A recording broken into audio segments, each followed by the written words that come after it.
السلام علیکم ناظرین، آج ہم اپنی نئی ویڈیو کے ساتھ آپ کے سامنے حاضر خدمت ہیں۔ آج ہم آپ کو جو چیز سکھانے لگے ہیں، نہ ہی آپ نے کبھی پہلے سنی ہوگی اور نہ ہی آپ نے اس کا اصل طریقہ اور نسخہ جانا ہوگا۔ ہم آپ کو بتاتے ہیں روح افزا بنانے کا طریقہ۔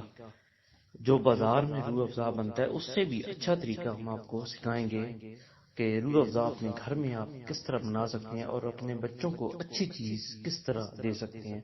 سب سے پہلے آپ نے پانی لینا ہے 2 کپ، اس کو بوائل کرنا ہے، اس میں 2 سے 3 کپ آپ نے چینی ڈالنی ہے، اس کو اچھے طریقے سے چاش بنانی ہے۔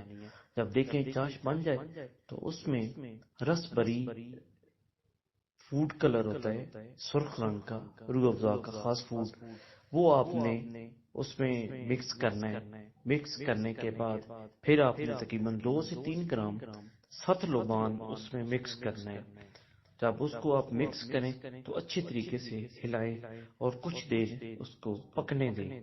جب مکمل وہ پک کر تیار ہو جائے تو پھر اس میں آپ نے تقریباً 4 سے 5 قطرے روح کیوڑا کا آپ نے اس میں ڈالنے ہیں۔ روح کیوڑا کے ڈالنے کے بعد پھر آپ شربت کو ٹھنڈا کر لیں۔ ٹھنڈا کرنے کے بعد آپ کسی چیز میں محفوظ کر کے رکھ لیں۔ اب آپ کا شربت تیار ہے۔ انشاءاللہ تعالی ترکیب آپ کو پسند آئی ہوگی، نسخہ بھی میں نے مکمل لکھ دیا ہے۔ انشاءاللہ تعالی آپ بنائیں گھر میں، بازار سے اچھا روح افزا ہوگا۔ ہمارے چینل کو لائک کریں، سبسکرائب کریں اور شیئر کریں۔ تعاون کا شکریہ۔